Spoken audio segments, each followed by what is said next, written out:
Well, hello everyone, this is Distant. I'm commentating another game of Planetary Annihilation.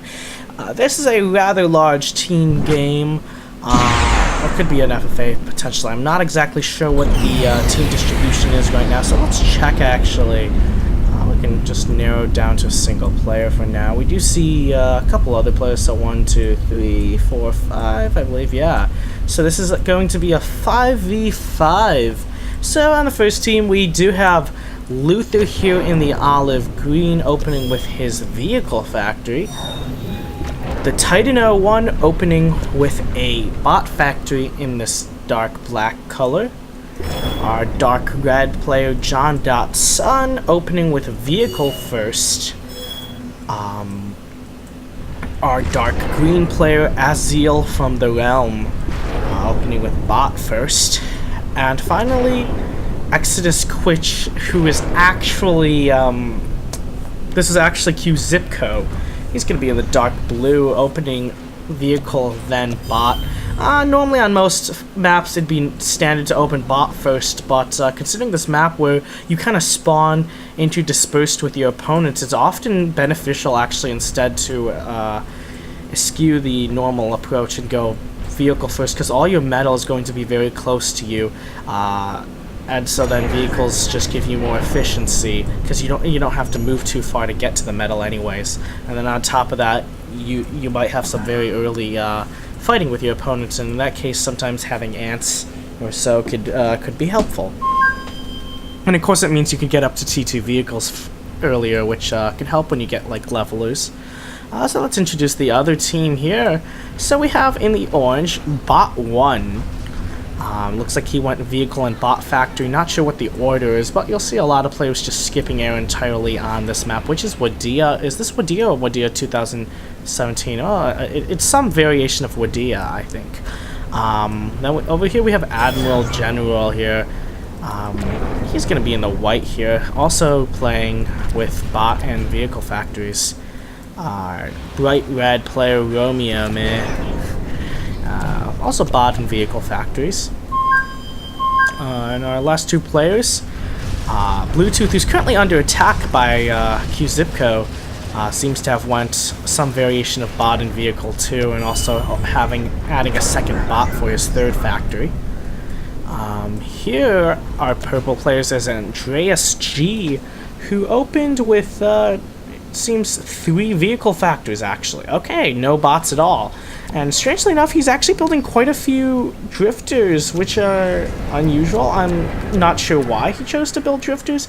I mean, he does have a rather isolated position, because it's definitely rare on this map to have a position as... I would definitely say that AndreasG, I think, has the best... I think he has the best spawn point. By far. I guess maybe his rationale for drifters is that he originally built 3 vehicle factories, expecting to be very close to his opponents, and then after scouting around realized, actually I have quite a bit of space. So I guess maybe he's building drifters as a way of, because they're slightly faster than ants, but still, I don't know if it's worth it. Because at this point, I think it'd just be better to be building docks and ants together instead of drifters. But okay, I mean, there's nothing to hover over; it's all flat land. But yeah, we do have air actually from Luther here. So he's starting up his tier 2 vehicles, about to finish actually. We are just getting around like 20% done though for Romeo. Let's see what else. Tier 2 is done already for the Titan. Tier 2 is on the way, around 29% for bot 1. No sign of T2 yet from Qzipco. Actually, there goes the start. It's actually awfully close to the border with BluTooth, who has T2 halfway done. I mean, on one hand, this means that once the T2 vehicles come out, they're going to be closer to the enemy, and they're going to be able to make a difference immediately. On the other hand, it's also more vulnerable. But in retrospect, after further examining this issue, I've realized, BluTooth doesn't have much. He doesn't have much on the field. He can't really threaten this factory. And so as a result, I think Qzipco has decided that he's confident enough to just build this right in Qzipco's face and then just pump out levelers soon after. But we might see some levelers being pumped out first for BluTooth, who has on the other hand built it on the opposite side from Qzipco. That's interesting. On the other hand, it's rather close to his border with AsZeal, which could be bad for him. Lost a bot fabber there to a single bomber. Yeah, but the Hulkins, oh gosh, this is in range of the Hulkins. I mean, there's two laser defense turrets, two ants. Okay, so I guess levelers could deal with this potential. I mean, shellers could deal with this too, but actually no, shellers would probably be a suboptimal. Yeah, but BluTooth needs to deal with this Hulkins blocks. Actually, we just realized complete lack of picture-in-picture. So let's do this. Let's do this. How are we gonna do this picture-in-picture? Why not here? We're gonna do this, and then we're gonna like do this. It's not perfect, but it sort of covers this. Sort of covers things. So let's see. Everyone should have T2 vehicles up now, I think, unless someone decided to go for T2 something else, which would be sort of confusing because there's not second T2 vehicle factor coming up for who is this again? This is bot 1, yeah.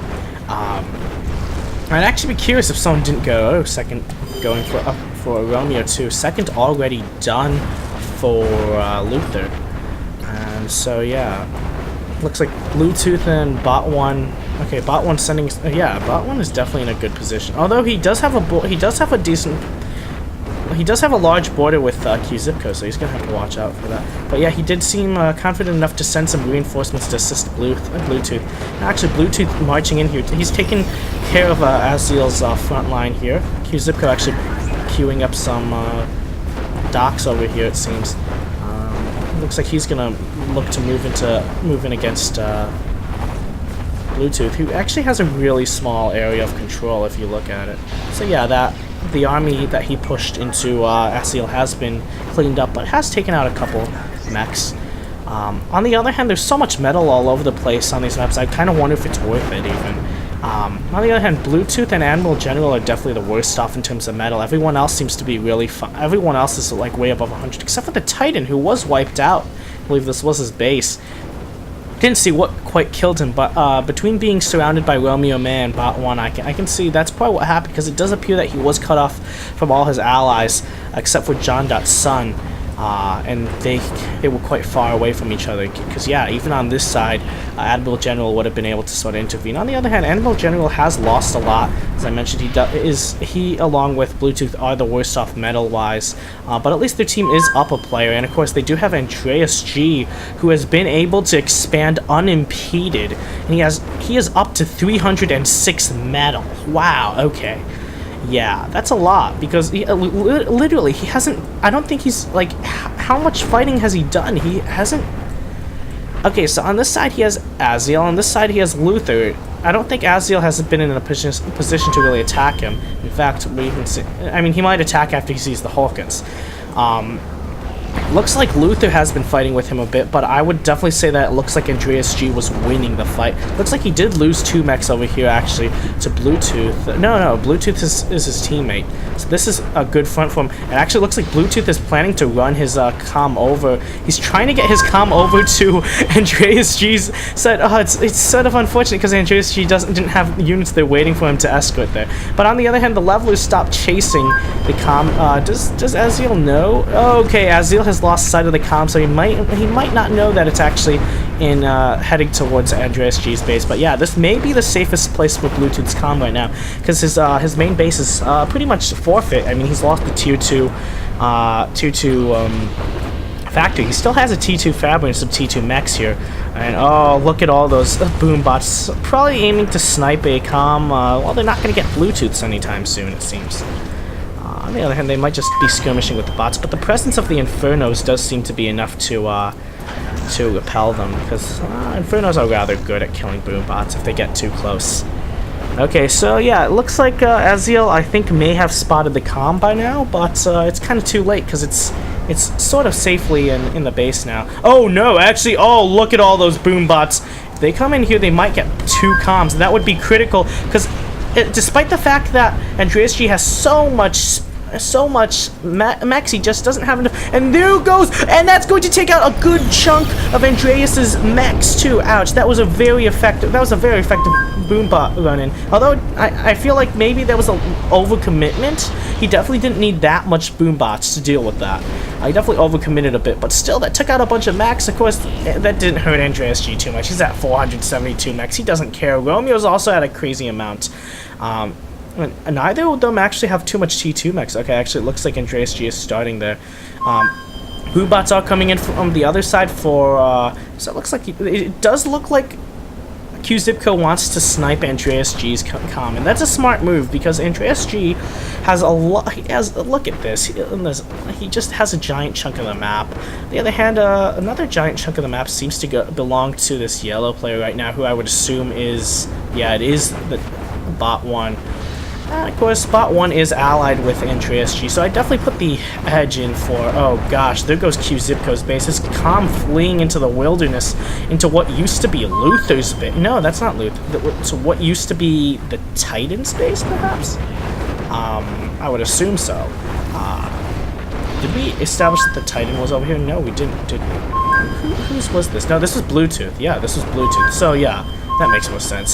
So Qzipco's fleeing over to what used to be BluTooth's base, although that's just a temporary thing. He seems he's actually headed towards AsZeal, which would make sense, because AsZeal has quite a bit of land too. This is actually really fun, because, yeah, johndotsun and AsZeal together, they kind of have this giant field undefended, kind of like how AndreasG also has a giant undefended field. On the other hand, what is AndreasG's production actually like? He just lost a T2 factory. He has another one up, but yeah, he's not. I don't know if he's using his eco effectively, because yes, he has the crazy eco because he's been allowed to expand like crazy without really much interruption. But on the other hand, now he's in a problem where enough players have been killed and enough enemies have realized his presence, and his opponents have realized what he's been allowed to do. And so now all of a sudden they're gunning for him because they realize AndreasG has all this metal. He doesn't have. We have to kill him before he can use it. And I guess that's what's going on. On the other hand, bot 1 has been able.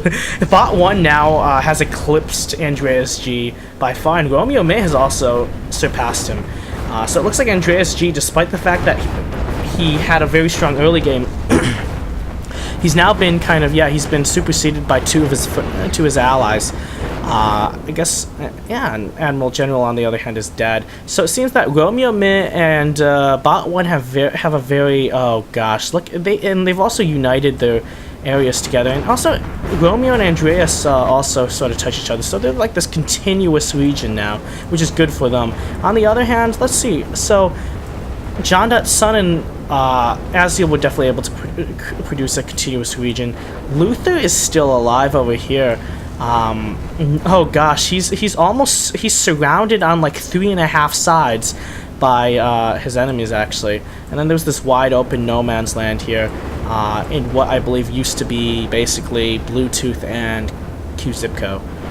So yeah, Qzipco still has the comm, but nothing else really. And that's weird, starting one bot factory and then deciding, actually, no, I want to start another bot factory. That's weird, but he did do that.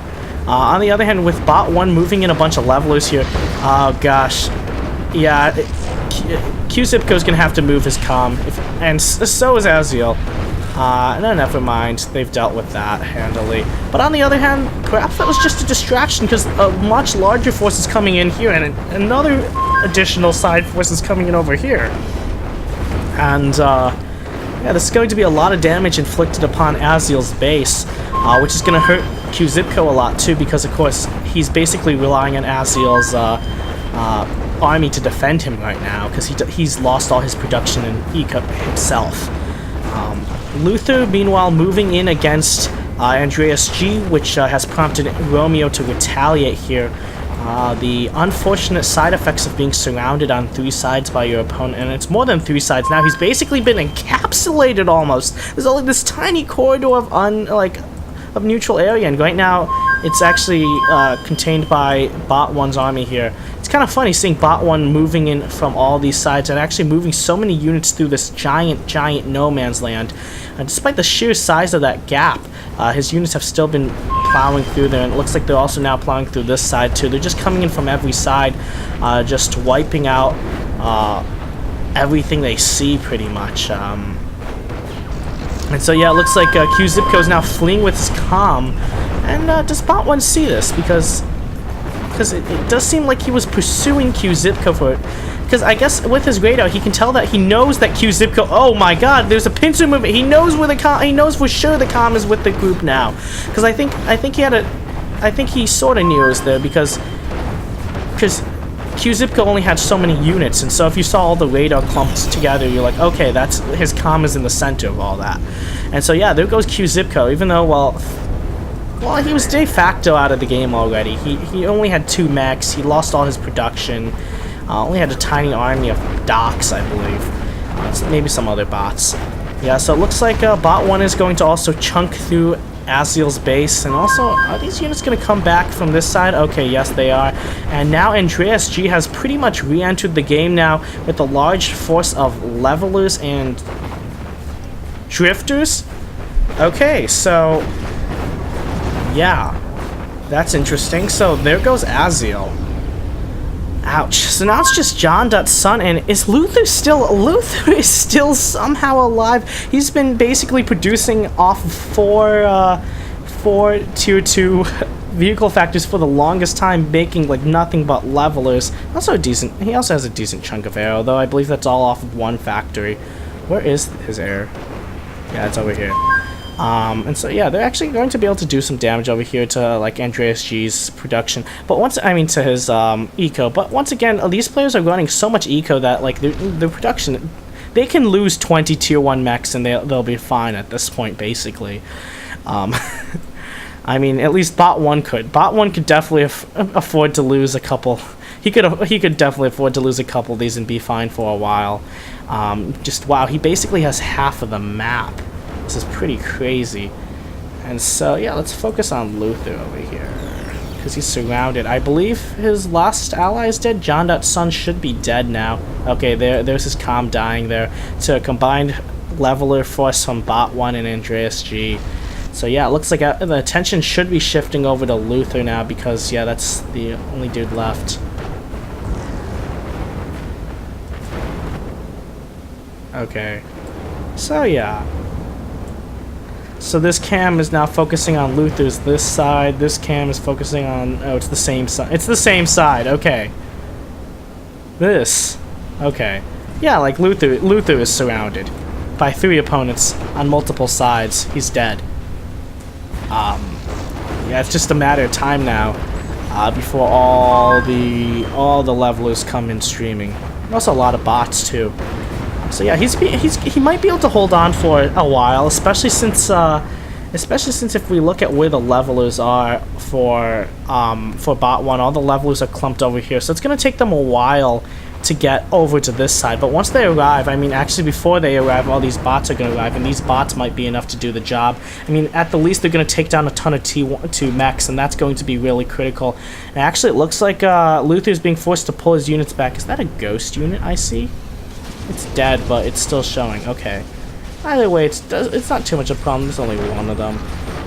But yeah, it looks like the game simulation is starting to slow to a halt here on my end. Oops. But yeah, the game is going to end. So yeah, a lot of units. Just so many docks. Oh my god. But yeah, all these docks are streaming, and so much docks. Like, yeah, they're not good versus levelers. I mean, cost for cost, they shouldn't be good. On the other hand, they can technically overwhelm levelers, okay, yeah. But, I mean, like, there's just so many of them, it doesn't... Yeah, I mean, there's the game, there's the comp. I'm honestly surprised that Luther survived as long as he did, because for the last, like, 10 minutes, he's been surrounded by, as I said, 3.5 sides. Actually, since the map is circular and the area is circular, why am I measuring this in terms of rectangular sides? Like, I should be saying... I should have said, like, 208 and 9. So I want to estimate this chunk as almost 90 degrees, but it's not 90 degrees. Yeah, because if you start from here, it's going to be like 75 degrees. So let's say like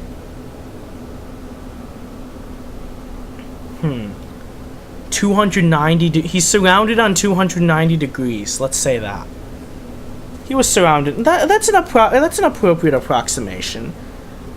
290 degrees. This chunk, this Pac-Man sized chunk, maybe. Yeah.